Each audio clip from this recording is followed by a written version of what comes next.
Hello, friends, and welcome to the Weekend Catch-Up Club, the coffee morning show brought to you live every Saturday direct to Facebook and Twitch and available later on demand at youtube.com/gamertagged and podcast services. Grab yourself a snack, grab some drinks, and chill out with us for just the next little while, because joining me again today is one of my favorite collaborators. It is the Director of Global Partnerships at Women in Games International.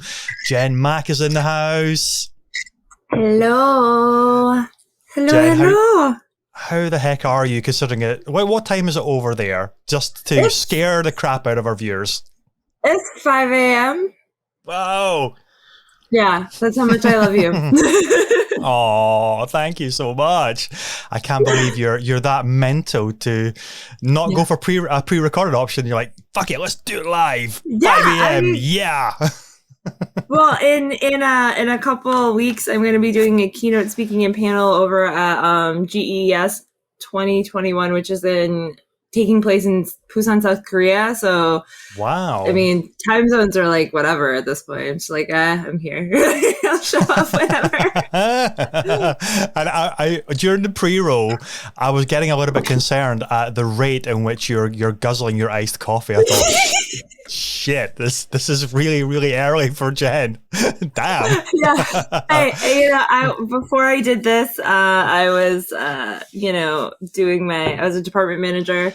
So 2 a.m., 4 a.m., yeah, 10 o'clock at night, do what I had to do, That's the thing with juggling time zones that we have to do. It's like you never know when it's gonna land on you. So I'm expecting a little like Monty Python style fake hand to come in with a fresh mug of coffee and then take the empties away. Yeah, we should. I might just impose that later on for the YouTube version of this. Oh my gosh, that'd be good. I need like I don't know, like that movie Casper back in the day in the 90s where they made all those he had the invention thing. Like I need something like that, someone like that. That would be helpful. Yeah. Have you ever seen Wallace and Gromit or anything like that? Yes. I used to love Wallace I'm imagining you getting out of the bed in the morning, or for this morning, was the way the bed tips Wallace up and just slides him out of the bed, and he goes through the floor into his trousers at his breakfast table. That's how you get up at 5 a.m. Yes, that is how I get up at 5 a.m. That's not a lie. I mean, but I'm here, so. How are you doing? What's been happening since the last time we had you on the show? Because we had you on for your solo show must be a few months ago now. Then you came back for the group panel, which was awesome, about creativity with Jeff, Max, and Sarah.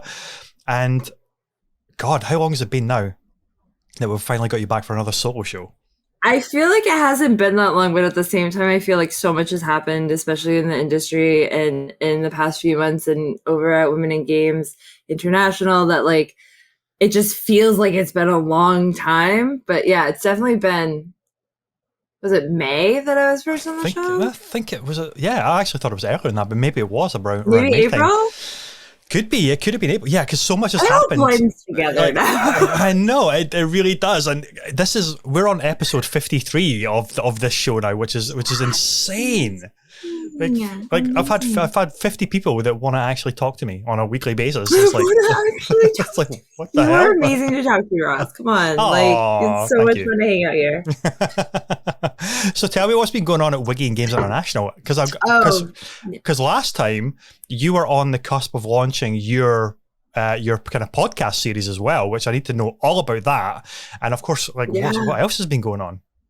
Okay, so so it must have been around May, because April, May-ish, because our first episode launched, I want to say in May. Cheat Codes has been amazing.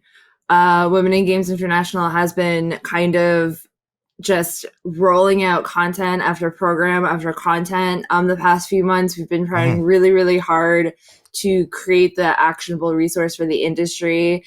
And it's been a wild ride. But in the process, we were able to send 10 people to LA Games Con that would not have been able to go. We've been able to really have big conversations about like diversity and equity and inclusion in the space. We've created the podcast, which is Cheat Codes, where we bring mentorship to people who otherwise would not have access to mentors. We're also launching a mentorship program, like a 30-day mentorship program. And it's just one thing after another. I'm going to be on a D&D stream coming up soon. We have our panels that we're going to be doing more of, and it's just content after content that's basically created to see and to like fill a gap, right? So right now there's a lot of talk about getting people into the industry and getting marginalized genders into the industry, but there's not a lot of talk about keeping them there, which is kind of what we're seeing a lot of right now, right? Okay. Like a lot of, you can get people in the door, but if you're not creating the space for them to feel comfortable, safe, and heard, then so retention is a real issue. Retention, and not just retention, but being able to move up. A lot of people get into, especially women, they'll get into a position of a management position, right? Because that, they're trying to move up the ladder, but then like once they get into that management or that executive position, it's really, the path forward isn't as, I want to say, like lined out for us, because we don't see as much of ourselves in that space, right? So just trying to find different resources to help. We've been working on some big collaborations coming up that I can't talk about, but it's really, really exciting to kind of see the response we've been getting and how people have been really open to like having conversation with us, working with us, and trying to really help push the industry to a different, to a whole new level, really, to make it that much better. Damn. So you have been working on very much then. Doesn't sound like not at all. I mean, it's been non-stop by the sounds of it. Holy crap, that's amazing. We did the E3 after party. We did a GDC after party, and with these after parties have been really cool because we basically bring in Trivial Dispute, which he does gaming trivia, and it's like big gaming trivia night, and then we do a ton of giveaways, and we just like give things away all night to give access to people who might not, gear or games or whatever the case is. It's really cool being part of an organization that's like doing something, what I mean? Like, and actually making an impact. So it's very exciting. The 14-year-old in me is very excited to have like the ability to do this for people, right? That's awesome. Cause so many companies, you think they talk a good game, but it seems like Wiggy is actually delivering on a lot of initiatives and programs and opportunities, which is awesome to hear. We're trying very, very hard. We don't want to be a performative organization. We don't want to be, we don't want to just show up and say, look at all these things we're not doing. We want to be able to actually make an impact in the industry and do the things that we say we're going to be doing. And it's been amazing to kind of get to work hands-on in that and be a part of that and create things. And it's what it combines all of my favorite parts of like being a nerd and being a woman and like growing up in the space I did. So like if you told 14-year-old me that I would be doing this, I would be like, get out of here. Like, what are you talking about? No way, that's not happening. So yeah. Every time I talk to you, you always seem to be buzzing about something that's going on in the job. So that's fucking awesome.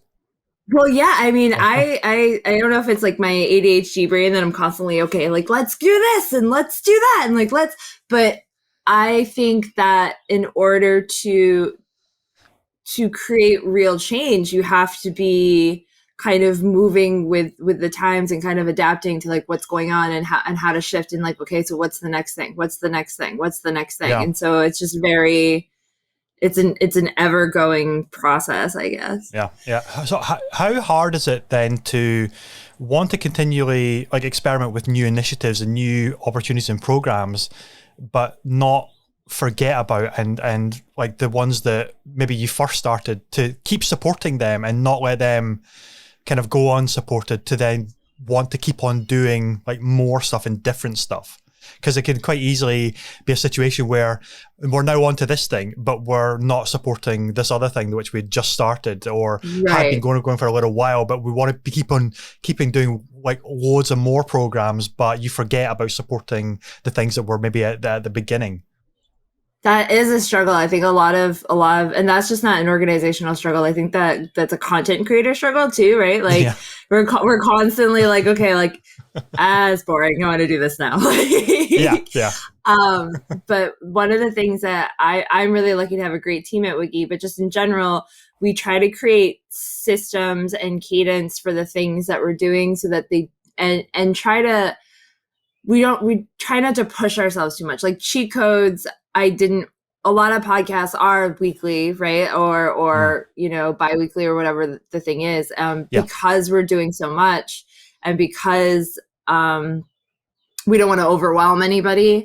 All of our content rotates on Wednesdays to make it very simple. And so that way I'm only doing cheat codes like once a month, really. But because we do the live broadcast and then we do, the audio podcast afterwards, it kind of feels like it's a little bit more. But then we have a system in place. Like we use Slack. I have a really good team. So it's not, I don't know, like we just keep it floating. I don't even know how we do it. It just happens. Like we're just like, oh, and we have this coming up. Cool. All right, let's get it done, And then we have an amazing board of directors that supports us in everything that we're doing and is very, very proud of being a part of the organization. So we lean on them a lot. And it's really helpful to have. I mean, it's a privilege to be able to have so many amazing industry people behind us, rooting for us, supporting us, helping us out. So that helps a lot. Yeah, I can imagine. Yeah, it's easy to underestimate just how important just support from the C-suite of an organization can open up avenues and doors and opportunities for the team to not get like bogged down with like frustration. I can't do this because I'm not getting support to actually make it happen from the higher ups and things like that. Yeah. And it's different too because this is something that all of us are so passionate about. Either we've lived it or, we have allies on our board that aren't necessarily women, but they really have a passion for bringing marginalized genders into the industry and keeping them there. So it doesn't feel like work a lot of times because we're creating these actionable resources that we needed 10, 15 years ago, Yeah. I'm very, very, very fortunate to work to do that. I don't know. I get to combine video games and kind of like social activism and kind of like put it all into one little package and then present it to the world. So it's amazing that all those things can coalesce together and be like this amazing opportunity for change and impact as well. Yeah. And it has to happen. I mean, I think that we need people that have the lived experience being heard, and that's one of the things that we always try to do because Wiggy, you see me a lot. Like if you see Women in Games International stuff, you're probably going to see my face. But we also try really hard to I'm not the face of Wiggy. You know what I mean? Like I'm just one piece of the puzzle and it's not just even Wiggy, the organization, it's all of the women and all of the allies and all of the people and all of the marginalized genders that we bring in to kind of help facilitate all of our programs. And everybody wants to be a part of an organization in some way that is doing something to make the world better, right? So we have lots of outside people, like we do workshops. So one of the things we do is a power level workshop and it's like a Zoom webinar and it's a little bit, it's not like Twitch, right? Where it's a little bit more focused, like private. Yeah. A little bit more private, a little bit more focused. Panels are really great to kind of broadly talk about topics, but these are like last week we did, was it this week? It was this week. All my weeks are blending Everything's together. a blur, right? We did our power level workshop was on personal branding and like how to like tips and tricks on how to like get your personal brand out there, but also like all of the myths that are out there, right? So we talked with Keisha Howard from Sugar Gamers, and we talked with Kate Edwards from Game Jam, and Margot, who does We Play, and we just talked about like what is important for your personal brand, what isn't important for your personal brand, because there's a lot of noise. And then also a little bit about like how what's good for that person over there and what their personal brand cadence is isn't necessarily going to be good for me, because that's not my mission, you know, like what like influencers versus trying to get a job, or, you know, things like that, that I think those conversations are so nuanced that it's really hard to have like on a live streaming setting. So we've been kind of doing things like that too. And in order to be able to do that, we have to bring in people that are willing to work with us and help us and kind of use their time to further our mission. So it's been really humbling too, to see all of the people that actually want to help and want to be a part of it. Yeah. Do you find that doing it as like a closed event, like a register only type of thing, you're getting higher engagement? Like people were there because it was very specific to things that they were probably interested in and wanted to ask questions about, as opposed to just getting eyeballs for like an open event structure, like on Twitch or to Facebook Live, where anybody can literally just drop in and start watching? I think that it's a little bit more of like a safe space for people to connect with each other. So one of the things that Wiki is really known for is our networking and our networking events. So in that Zoom, it's a webinar, it's like panelists versus like the audience, but the chat is full of like LinkedIn profiles and like people really connecting with each other and kind of like asking the questions and getting more one-on-one interaction with panelists. In a Twitch platform, it's a little bit more, it's not like it's anonymous, because like I know who's watching, you know what I mean? Like when I'm doing my Cheat Codes podcast, like I know who's in chat, and I can see, and I know who they are, you know, mostly on the business side, but it is a little bit more intimate. And so people, I think, are more willing to ask questions that they may feel a little bit shy about asking on a Twitch forum, you know? And then also too, it's not there, like chat isn't there forever. So it's a little bit more open, I think, for people to be a little bit more candid with us. Yeah. I think the LinkedIn, or sorry, the private version of doing it is a bit more like people who are there, you know, that the other people that are also there are, you know, relevant and they're there for the same like reasons or motivations, whereas Twitch can be people that just want to troll, or people that are maybe not really that interested, but they're just there to check out. But you know, they might not have questions, they just want to kind of look, like do a little kind of drop-in thing. But at least on the kind of the closed platform, you know that it's like attending a course online, in real life. The people that are actually there are actually interested, so you'd hope it's way more worthwhile. Like the engagement and everything like that is much more powerful. Right. And we try to do, like, you go to a lot of webinars, and I mean, webinars are huge for a while, right? Like everyone had a webinar, you know, for a while. and it's like, come to my free webinar that's live but not live, you know, type of thing.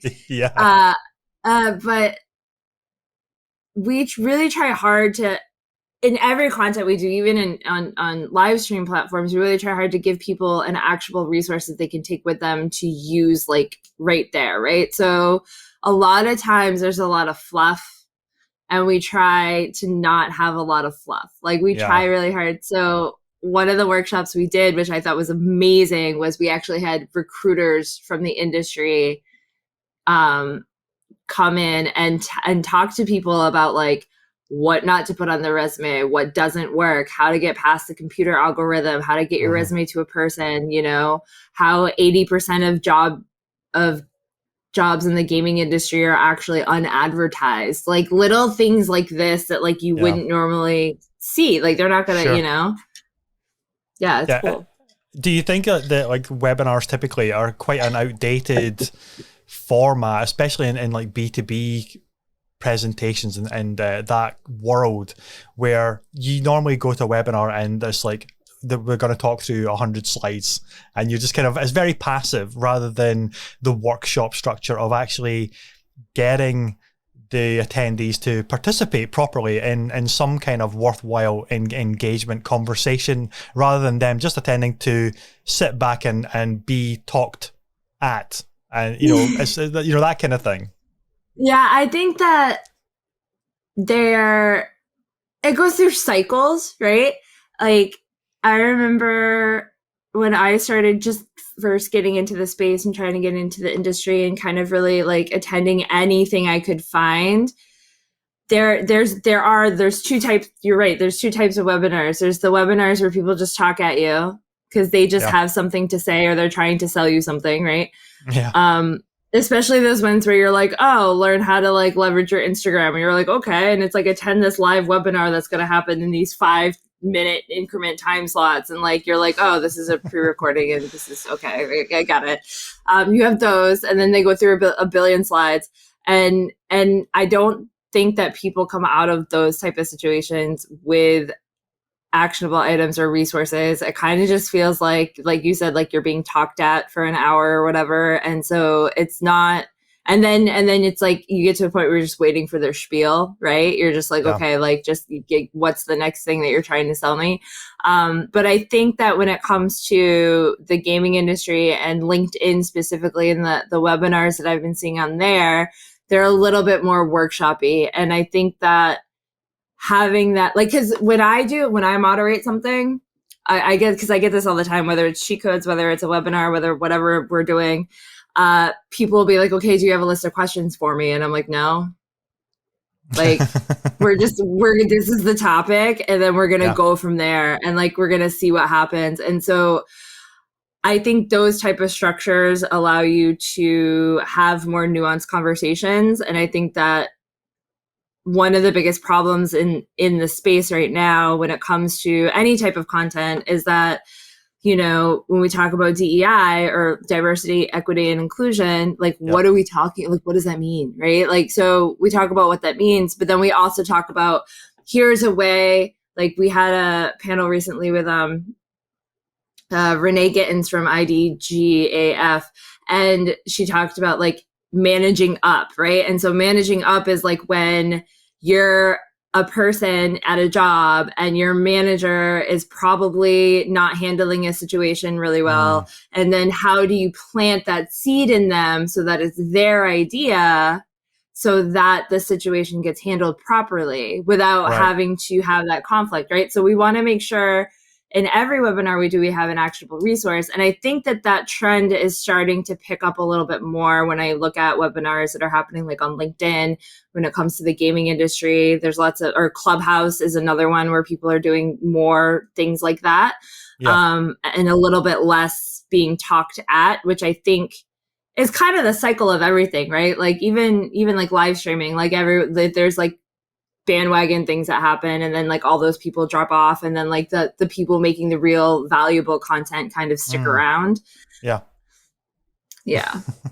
There's a lot to kind of get your head around for this kind of stuff, because there is no like one way to do it. There's so much like experimentation and different things to try out. And you mentioned the DE&I stuff, because it's very interesting to say the companies say, okay, we have to do more, we have to do better at diversity, equality, and inclusion. But then, okay, but what does that actually mean in practice? Is very different from saying we just need this to, okay, but how do you actually implement it, and how do you make it actionable and then accountable as well? Right. So everyone, and it's weird too, because like everyone has a DEI department now, right? It's becoming like the new HR, like, and I think, like, and it kind of goes through cycles. Like you can kind of tell when a company is like, oh, we're going to have a DEI department. And then that's all they do. Like they just have it, and they're like, here's our DEI department. And you're like, cool story, bro. Like, but they don't actually have a voice. They don't actually have the ability to make decisions. They don't actually have the resources or the support that they need to do the actual things. It's just the company is just like, oh, hey, we have a DEI department, like check, and then like move on. You Yeah. know, I actually am in a point now where if I see a company that is bragging about their DEI department, it makes me question like what's really going on there. Because at this point, it's 2021. I feel like DEI should be baked into your core values, your core system, your core roles. Yeah. That almost like having a DEI department shows me in a way that maybe it's not baked into your system. Maybe it's not Yeah. already implemented into your hiring practices. Yeah. And I had a conversation with someone that we were talking about this type of stuff, and they were like, well, is that person, should that person be in a DEI role where specifically that's what they do, or should they use their skill set in, say, marketing and be in a marketing role, because then all of their marketing will be baked in with like a DEI kind of view. Yeah. And I think we're shifting a little bit more to see that there are companies like, I know, for example, Nerd Street Gamers, the people there are amazing. They don't have a DEI department. They have a committee that is basically like a DEI committee, because everything is baked into their hiring practices and their promoting practices, that they don't need like a separate kind of space for it. Yeah, that makes a lot of sense. And that's actually really, really quite fascinating.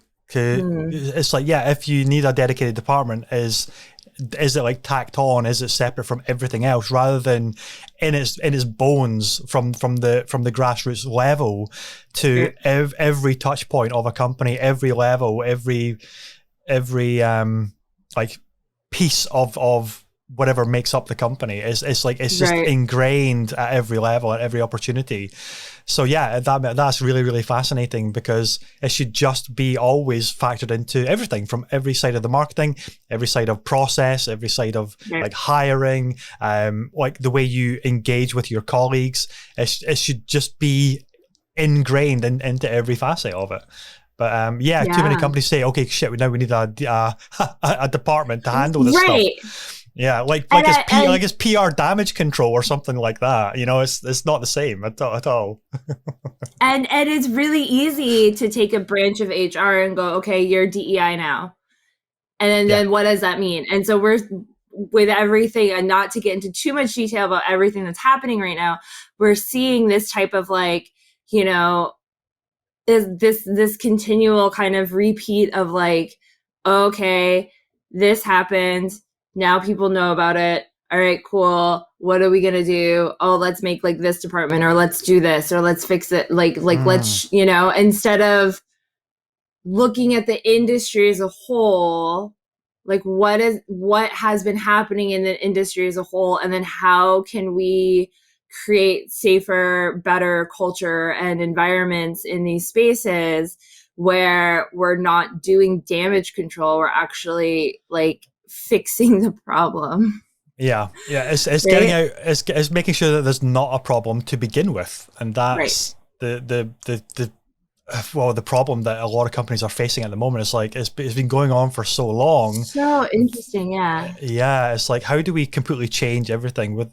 And I know I've seen a lot of things online about, just like clean house, just like get rid of all of the toxicity, the toxic kind of figures, and start fresh. But I don't know what the solution really is, other than like, how do you change that mindset that's been going on for so long to that isn't okay, that maybe it is just a case of, okay, we'll have to just like fire these people and then bring in a whole load of new voices, new perspectives that will be the like a cure-all to this venom that's been permeating throughout every level of organizations for so long.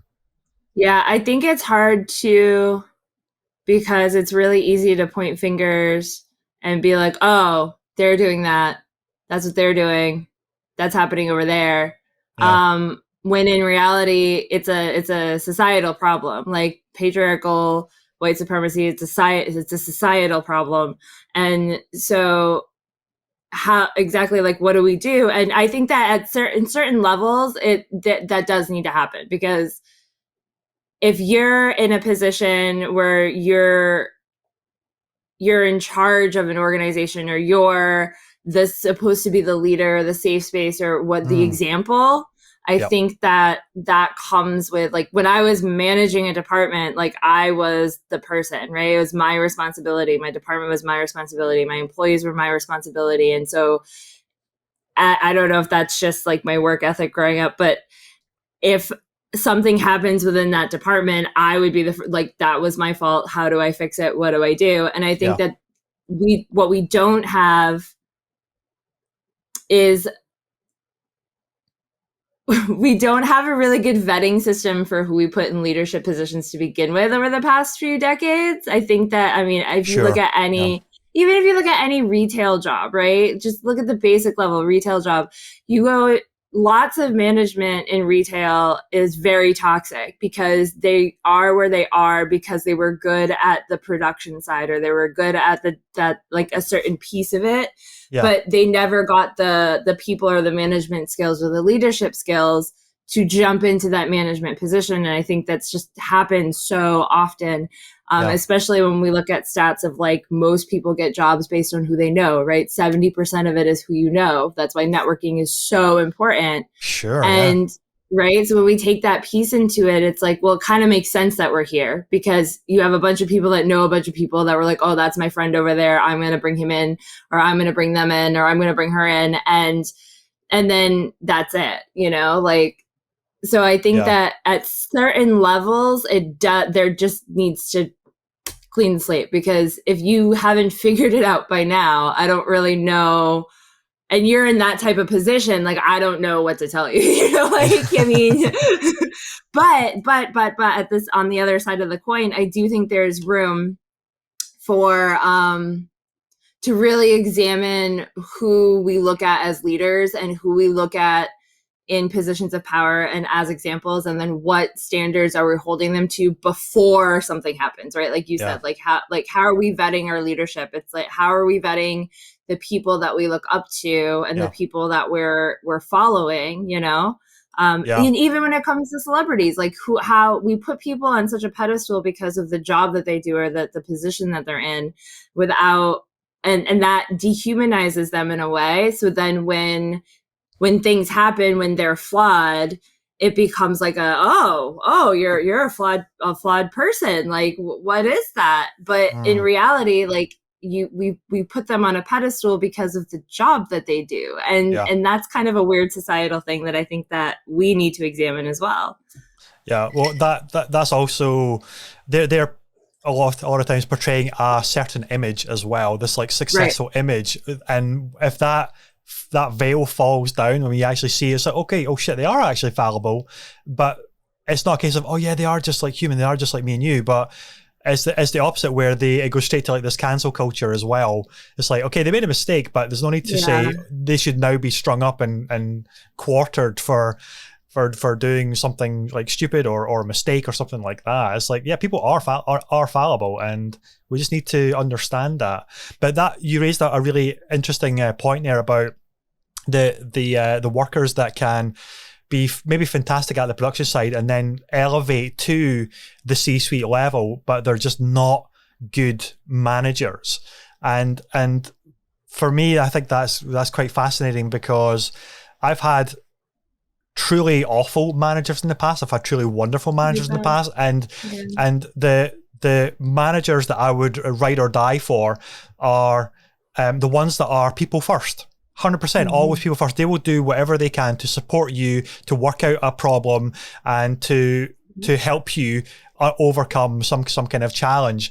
The worst, the most toxic managers I've ever experienced are the ones that they manage up in a way that is to be seen to be like a really good manager rather than actually being a really good manager. Right. And that is a lot of, internal politics, agendas, in order to elevate to the executive level. Whereas the awesome people managers tend to stay at maybe director, but usually they don't go any higher because they're not playing, quote unquote, the game of the internal company politics. And that is a major problem that hopefully can be looked at and analysed and eventually addressed, I hope. Yeah, I think it's a double-edged sword because yes, we want to we don't want to completely, I guess the more responsibility of the position that you have, the more accountable you should be held to.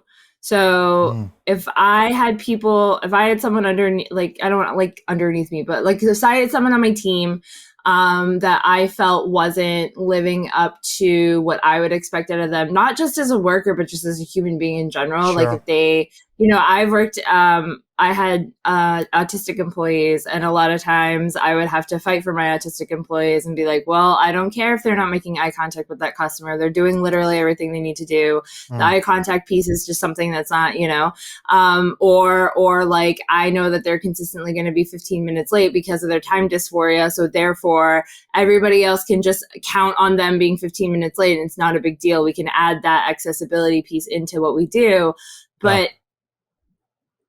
But it will clash with upper management when you're trying to take care of your team and support them in that way. And one of the reasons I left the position I was in for so long as a manager was because I was battling with my higher ups about basic accessibility rights for my team. Yeah. And I never wanted to be in that position where I was fighting for something so basic so these, like, my employees could work their jobs, and serve their customers and do what they need to do. And it felt very counterintuitive to be like, well, I'm going to fire this amazing worker because he happens to be 15 minutes late every day when I can just shift my brain and I know that that's going to happen, like. And I think that, but there's a whole bunch of reasons why people are the way they are, right? And I think that really figuring out how to vet your leadership and put them through, like, I really think that companies should have bystander training. I really think that they should have like allyship training. One of the things I did a lot when volunteering for the ACLU is we would do like grassroots organizing and bystander training and things like that, because even that is so nuanced. Like, for example, when we were actually talking about anti-Asian hate a lot in the media and stuff like that, there was a lot of conversation about what do bystanders do. And, it's really easy to say like, oh, well, if you see that something's wrong, like step in, like, do the thing. But we also know that a contact, like my context is a white presenting person, or not present, like person who looks white, I guess, versus, a Black person, they're not going to be able to just jump in and help out because their situation might lead to something different than my situation. And so like having these conversations of like, bystander training is important, but then also who the bystander is and their context and how the world sees them and the societal pressures, like that all takes into account too. And so I think that having just more open dialogue about what it means to be human and what it means to live in our context is super important. I think that vetting our leaders is super important. And then also when we're talking about leaders and who we're putting in positions of directors and C-suite and boards and decision makers, like asking real questions like, okay, if this was a situation, what would you do? And then holding them accountable to those situations, right? Like it's really easy to give the right answers on the multiple choice personality test, but then who's holding them accountable for actually doing those things and supporting their workers? So it's so much of that is also the company trying to mold the person into a certain mold rather than altering the mold to fit the person, to allow them to work at the best capacity that they are, to creating an environment for them to hopefully flourish and excel. But if you start to then try to change them, then maybe it is like hindering something in in their mindset, in their maybe their physical environment that makes them feel uncomfortable, and then they can't do as good a job as what they can. Whereas if a manager in a company is super flexible and malleable to say, okay, what do you need from us to be able to do this job that we've hired you to do, and to do it so well that you love being here, whether that's like a remote position or a hybrid position, or you need X thing, you just need maybe it's like a standing desk versus a sitting desk, or like something as arbitrary as that, or what kind of support or interaction do you need from your colleagues to really excel in this certain avenue. If companies are more amenable to just letting workers work the way they want to work, because the deadlines aren't really changing, the goals aren't changing, they're still hopefully hitting all of the requirements, but you can't force somebody to work a certain way just because your old school maybe mindset is all about these numbers, this 9 to 5, this kind of really arbitrary, old-fashioned, archaic way of working. And I think companies are beginning to realize, I mean, that maybe that's one of the benefits of the pandemic and the lockdown, is actually forcing companies to realize the workers can work how they want. Let their day be controlled the way they want their day to be controlled. And they can excel in ways that you never really thought possible before. That's hopefully that's the result anyway.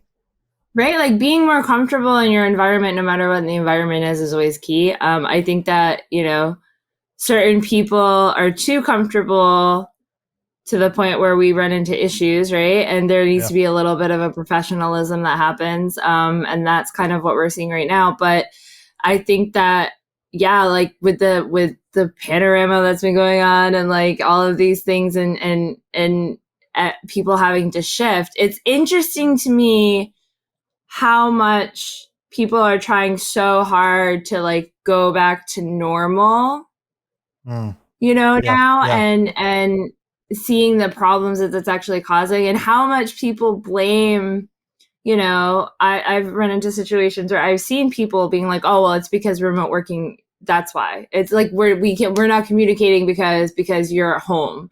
And as someone who organized link shell events over the internet in MMOs with a variety of people just through typing and not even having voice chat back in 2006, it's,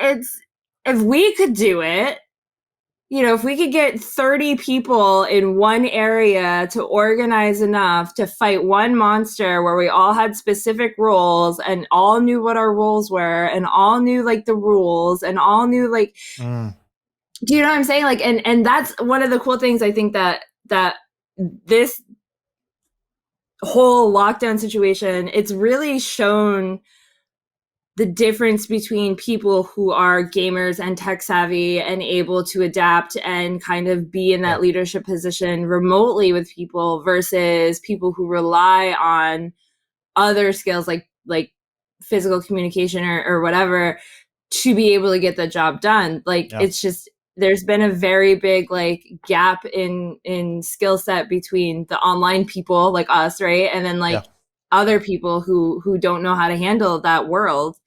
Yeah, I think that comes from, I guess, well, not comes from, but from that, I'm hoping that like other colleagues can be supportive to the non-tech savvy people to hopefully try and upskill them, trying to share their knowledge to say, you know what, you can do so much of this stuff remotely that is actually going to benefit your working days, maybe going to make you more efficient, and is maybe going to open up entirely new opportunities and skills for you to increase your personal development plan that you can then bring to the company to say, hey, you know what? During this whole lock thing, I actually upskilled myself because of more engagement with my colleagues in order to overcome this thing, to then create this other thing that the company can then utilize in a new direction of whether it's content, whether it's a marketing push into some kind of remote virtual setting that we couldn't necessarily do before. And I think there's a lot of things that are coming out of this pandemic, this kind of remote working lifestyle, that is actually going to be hugely beneficial for companies, and that they can hopefully tap into their staff again, learning new skills and abilities. Like, you know, we're so used to being on camera now that all of a sudden, maybe your entire staff has now been fully media trained because every day you're talking into a camera. So all of a sudden you've got like media ready staff to do like interviews or do podcastings or do content, and just creating all of these new skill sets, which is wonderful to see. And I wonder what companies are really going to like embrace that, and what companies are going to fall back into, but we wanted to go back to the way that it was. And I'm sure some will be trying to hold on to that with like an iron fist. It's going to be interesting going forward anyway. Yeah, I mean, people are always resistant to change. I think change is hard, adapting. A lot of folks. I mean, I grew up having to adapt, right? Because military brat lifestyle, so it was like we could leave and move at any time. And I think that has really helped me through all of this with like having kids, because like when I lived in Korea, we didn't have Halloween. They didn't do Christmas the same way. So it was really a weird reality seeing these people like really hold on to these traditions. And I'm like, we can skip this for a year. Like, it's not a big deal. Like, people do it all the time, And at the same time, to your point, like watching my kids navigate Zoom and like remote school, you know what I mean? Like, and it's wild. It's preparing them, right? And so many people are like, "Oh, let's get them back in person, and I understand like the social aspect, I get it, but I was just like amazed to be able to watch my kids adapt to this new skill set so easily, to the point where my kids are now like, okay, so when school starts, we're going back to remote, right? Because they feel like streamers. Like, they feel like content creators. Yeah. Yeah. And they're like, okay, like they'll be up here on the computer, like, cause they watch what mommy does, and they'll be up here on the computer and they'll have their headphones on, they have the mic on, and they're just playing Roblox like by themselves, but they're talking as if they are on stream or on YouTube. And so like having that remote with their classmates, like that's the type, they were like, oh yeah, like I'm a streamer now, like, and then those skill sets are preparing them for the future, like I think in such a different way than just learning academics. It's a very different skill set to be able to sit and talk to a camera and understand that there's people behind it. And just preparing them for that kind of techie future. Yeah. I think that a lot of that got lost, when we're talking about like, oh, we need to do this or we need to do that. You're absolutely right. Like, because that's how you learn new skills. You adapt, you have to do it. So it happens. Yeah. And it's certainly easier for a certain type of person versus other type of person. And even for children, I mean, children can be incredibly shy, incredibly introverted. They don't want to be the ones to raise their hand in the classroom. So that can be also an enormous pressure to say, okay, you have to be on camera now to then talk to, that's a whole other, issue right there to try and help them to kind of overcome and to get out of their shell, maybe at a time where they're totally not ready for that. But I think a lot of that comes down to like maybe the kind of the parents like showing like how to come outside your shell a little bit more, and that it is okay, that you're not the only one. Like, everybody in your class is probably feeling the exact same way. And then a lot of that comes down to, I guess, we keep coming back to the environment, and it's the same for children versus people in the office environment as well. It's like if all of your colleagues are communicating to say, I feel really anxious and full of anxiety about being on camera, and then the others say, oh, I feel exactly the same way, and then you can start to kind of create a stronger bonds over this kind of scenario, and it can only be hopefully beneficial for overcoming these challenges. And again, going back to learning these kind of new skills for a technical world that we're in at the moment. Yeah. But it's so funny that they think that you said that your kids they feel like streamers because that's what they're watching, like the mega streamers that they want to maybe idolize and become a pro streamer, and then they're feeling that they're a pro streamer as well. That's really cute and pretty cool, actually. Yeah, my 6-year-old, like, she knows now when I'm streaming, and she'll be like, oh, you're gonna make video, and I'll be like, oh, okay, mama needs a computer now for work or whatever, and she'll ask me like, are you making videos? And I'm like, oh, if I am, I'll be like, yeah, I'm gonna do a stream session. And she'll be like, okay, and she like pops open OBS for me, and like she wants to know how to, like, she's so interested in it all. So sometimes I'll let her just like record videos like of her gaming, and she watches them later and she gets very excited. So and it's awesome. A privilege, right? Because we have the tech. But yeah, I think, and also too, I think that we have to teach our kids how to adapt. And I see so many parents, like, especially in the circle of autistic kids, that are like, oh, well, my kid just doesn't do that, the end of story. And it's like, okay, like, well, is that a skill? Like, I mean, obviously you don't want to stretch your kids too much and you don't want to push them too hard, but like, one of the things that I was taught by my occupational therapist for my son was that just rearrange the room, rearrange the furniture in the house, because adaptability is really hard, right? So even something as simple as, okay, we're going to move the furniture in your room today, forces them to learn how to adapt in a very like piece by piece kind of way. You're not overwhelming them with anything. You're just like, okay, the room's going to look different now. And then now the room's going to look different. And we're so used to, I think, as a society, being like, okay, here's our routine, here's our structure, here's our thing, this is what we're doing, this is what we're always going to do, and we're not going to adapt from that. And then we have kids that have issues adapting to new environments or being able to adapt to new scenarios simply because we've kept them in this box structure for so long. And there's all these little things that you can do to like help with that, like rearrange the furniture in the room.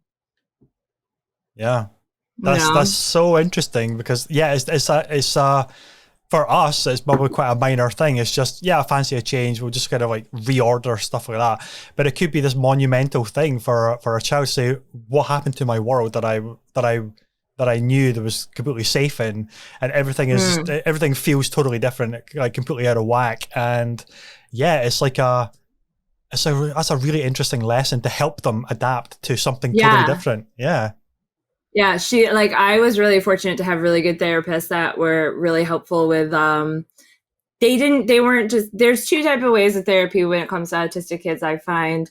And it's like, okay, this is how we're just going to try to teach them to be quote unquote normal, and then like, we're going to do this reward system where like, if they do the thing, then they get the reward type of deal, which I am not really a fan of. And then there's okay, this is the sensory issue that we're dealing with. This is the limits of that sensory issue. And then what do we do? And gaming is a huge part of that for us. Like, a lot of the kids that I've seen that are autistic have issues with like transitioning into like, personal hygiene, like, because bathing is hard, or like being in the water is hard, or like showering is hard. So we do things where like we'll play The Sims and they get to make an avatar of themselves in The Sims. And then they see like the actual consequences of what happens to their gaming character when they don't take a shower for a week. And so that translates into like, okay, well, like, I understand this is hard and it sucks, but like, look at the consequences of what happens to your character when you don't do this. And gaming is just like such a good way to teach all of that stuff. But it's the power of gaming, right? It's like there's so many opportunities for games to tell, not just stories, but experiences and learning opportunities, like a Sims routine, to teach them, okay, this is what a routine is, and if they have to do something important within their Sims character and it doesn't get done, then it shows them literal. I know it's kind of comical, but you actually get to see like a consequence of something breaking down, and then the chain reaction of effects, that everything was hinging on this kind of routine, this thing happening, and this thing getting done, that other things all rely on. And then what happens if the whole system kind of falls apart, or doesn't run as efficiently as it needs to be? That's really awesome, actually. Yeah, and the meter, so like, there's the social meter, there's the fun meter. So you want to make sure that it's a really good way to teach your kids self-care. Like, you have to make sure you're having fun. You have to make sure you're socializing if you feel the need to socialize. You have to, all of these different pieces make up a human being, and just the physical, being able to visually see the physical representation of that is really helpful to a kid like my son, who doesn't, like, I could tell him till I'm blue in the face that he needs to take a shower. But he's not going to understand why. Like, unless he visually sees it. And so that was a good way for us to teach him at a young age. Like before we were running into problems, like way when he was little, we would be like, okay, these are important. And here's a visual representation of why those are important. Man, that's wild. That's a whole other aspect of accessibility within a game, of the importance of what a game can teach and can do and can provide clarity and understanding on, that a huge part of the gamer base won't even give any two thoughts about. They'll just be, I just want to create this kind of virtual world with these little avatar people that they're going to be. It's like a management sim sort of thing, you know, with the world management and everything. And that's just one aspect of it. But yeah, that accessibility aspect to teaching an autistic child or person the importances of routines and different aspects of their life can have a real world tangible benefit that we don't really feel that gets talked about enough. I know accessibility is becoming more and more prevalent, and rightly so. There's a lot of games that still completely screw it up with like no accessibility options whatsoever, but then there's games that do it incredibly well. But it's such a spectrum of features that get added to a game. A lot of it just stops at the menu screen level, whereas other games really build it into their core, their foundations the gameplay actually has to change. The graphics have to change to accommodate color spectrum, to accommodate reaction times, to accommodate all this other stuff. It's not just about making your font size bigger so you can read the menus. It's it's so much stuff that needs to be kind of. I'd like to see the platform holders maybe mandate a little bit stronger to say, look, you have to do a minimum of things that have to be in your games going forward, because accessibility, games are for everyone. And I think Microsoft has probably been the strongest in terms of their messaging and marketing and branding over the last maybe few years about gaming being for everyone. And I know they have a document that actually gives guidelines for developers. But again, it's that kind of resource that's like in the background if you want it, rather than, okay, you need to actually start doing this if you're going to appear on our platform. And some games do it wonderfully, but some games are just really shockingly bad at it, which is, I think they'll get there. I think it's under the microscope more and more now, which I can only hope it will add to the betterment of games going forward, to say, look, that means like we want everybody to play these games at different levels, because everybody is a different level. And it's not just about like how good, like getting good is the common, it's like the common thing. Just get good, bro.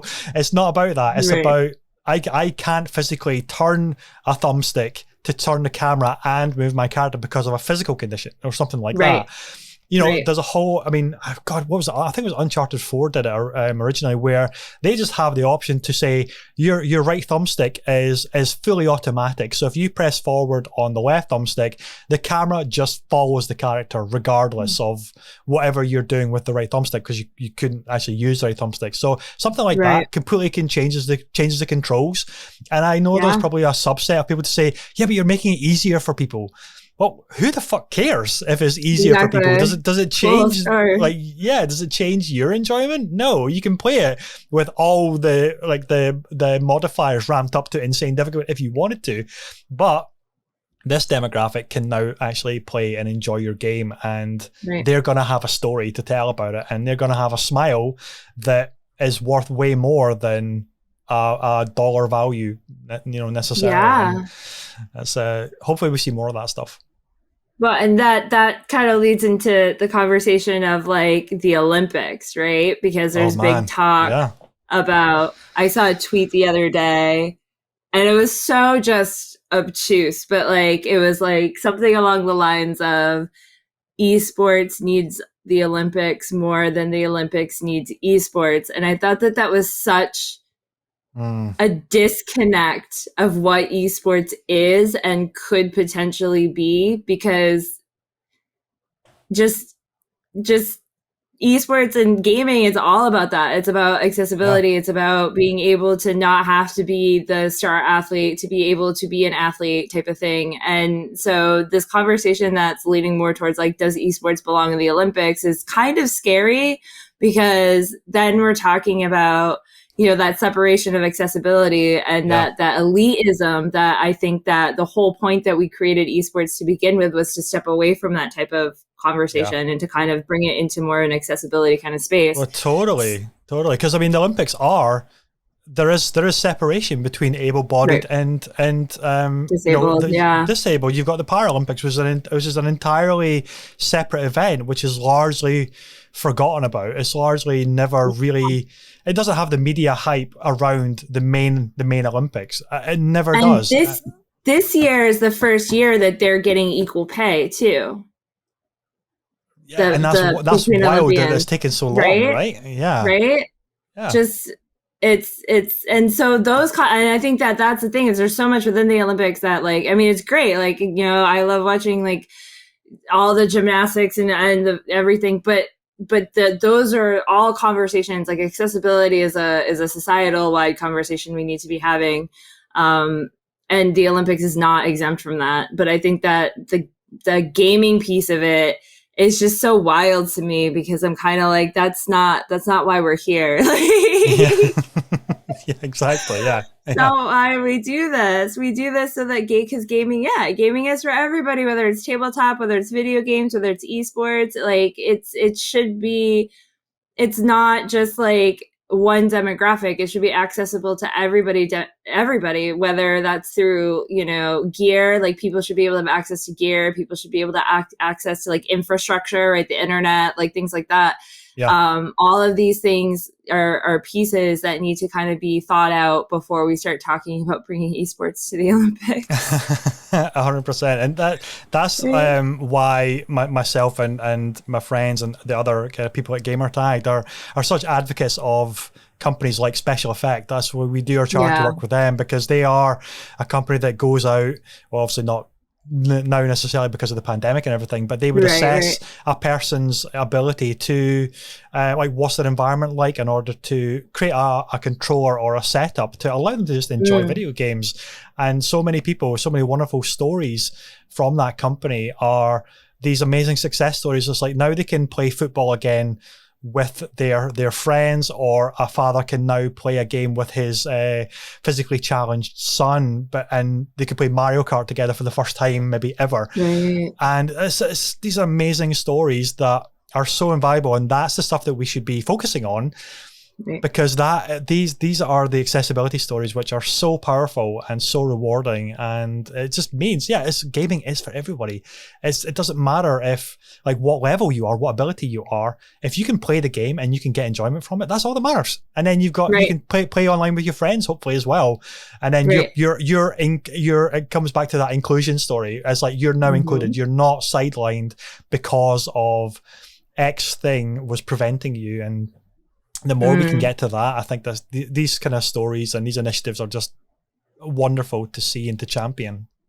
Yeah, I mean, I definitely, and we see a lot of it every once in a while when like a hard game comes out, like when Sekiro came out, or when Dark Souls, you know what I mean? And then it becomes like, oh, well, what if I just want to, like, I play Kingdom Hearts, every time a game is re-released, I just easy mode, story mode, like, it's fine. Like, I don't need to like bang my head against a wall over Heartless again. You know what I mean? Like, I just want to enjoy the story again, because I've forgotten a lot of it, and I want to play through it before I play through the next one that's coming out. Right. So there's so many reasons why someone might just want to play through a story casually and not kind of have that hardcore factor. And like, if you want that to go for it, like, no one's stopping you, like, just have at it. But I think that it should be a choice. It shouldn't be forced. You shouldn't be forced to play, you shouldn't be forced to play a game that's going to want that you're going to throw your controller for if that's not, if that's not what you're there for. Like,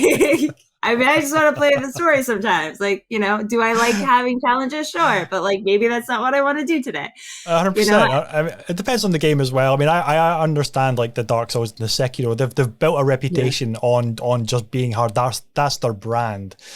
Right. And that's fine. Like, not every game is for everybody, but yeah, I am the same. I've tried Sekiro. It's way too hard for me. I would love to just be able to play that. If it had an easy mode, I would play it, and because I love the setting, I love the lore.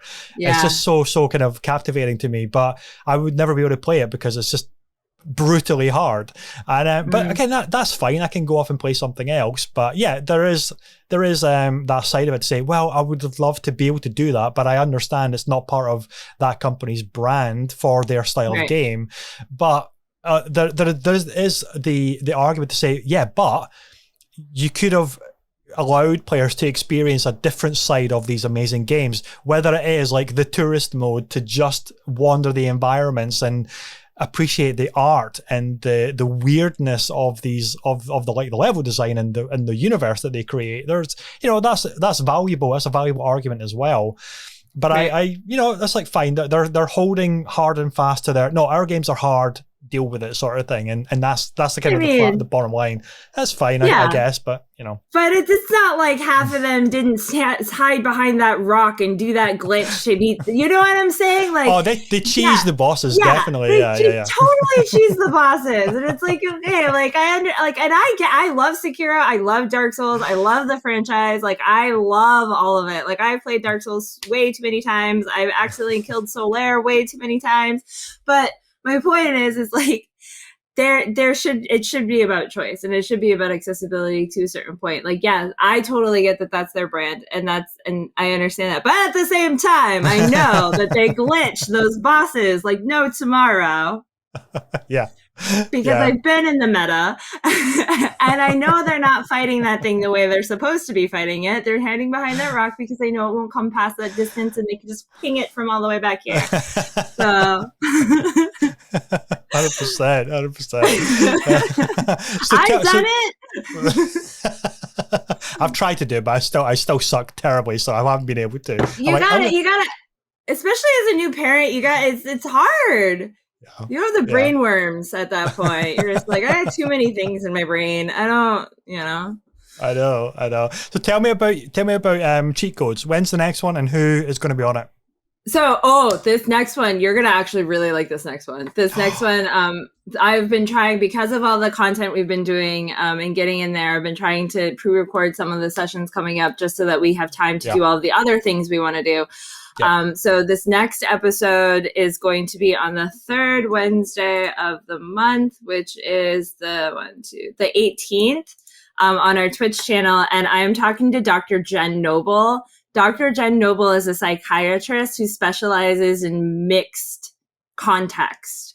So she's Blasian, I'm Wasian, and we have a whole conversation about phenotype, about how, you know, mixed people are perceived. And it's super important because, as you can see from my face, you might have mixed people that work with you or near you or on your team that you don't even know are mixed, or like you don't understand their context, or, you know, you don't even know. So we talk a lot about phenotype. We talk a lot about how we're both not one or the other, how we look doesn't mean jack when it comes to how we were culturally raised. And all of the different things that we wish industry people or just people in higher positions knew about what it was to be mixed, and then how to create safe environments for your mixed community. Because we do have a completely different kind of set of needs than even any other marginalized people, right? Not that we're, you know, more persecuted or whatever. It's just that our needs are very different. And a lot of people don't know how to perceive us, because we are not one or the other. We're kind of both. So that's coming up on the 18th. We're going to be having that conversation with Dr. Jenn Noble, who is amazing. She's on Instagram, and all she talks about is how to be she mostly focuses on parents, but she talks about how to be a good ally to your mixed children and the conversations that need to happen, and how to help them not go through the identity crises that we often go through when we're growing up. Well, as a parent of a mixed child, I'm going to have to tune into this because it sounds really fascinating and super rewarding. So I'm going to tune in for that. Yeah, because often when we talk about mixed people, especially when it comes to the Asian side, we are talking about Wasians and like my contacts, you know what I mean? So it was really, really cool to have that other piece. And she's Sri Lankan and African American, so she's South Asian. So it's our context and our things are very, very different. And so it was really cool. yeah, I'm excited. I'm so excited for this episode. So are you recording that on the 18th, or is that when it goes live on the 18th? That's when it's going to go live on our Twitch channel. We pre-recorded it to make sure, I wanted to make sure I got her in. But that's going to go live we'll broadcast it on Twitch, and then we'll do the whole, awesome. Yeah, we'll do the whole audio podcast and stuff after. Yeah. That's good. Amazing stuff. So Jenn, thank you again for every conversation we have is always awesome. I don't know where it's going to go, but it's another awesome chat. Thank you so much for joining me today. Thank you. Thanks for having me. I'm so excited to come back. I love being here. It's so fun. Awesome. So yeah, you're going to be a regular collaborator for sure. Absolutely. So ladies and gentlemen, this has been episode 53. Can you believe it? Of the Weekend Catch Up Club podcast. If you've enjoyed the show, then do give us a like, a follow. Follow Jenn on Twitter and the Twitch channel as well. I think Twitch is Youngles, twitch.tv/Youngles. And Jenn Geeky over on Twitter. She's absolutely awesome. She's got lots to say and very accommodating to anybody's questions, and just loves to have great conversations. So check that out. And until next time, everybody, take care. I'll be back next week with another great guest. Bye-bye.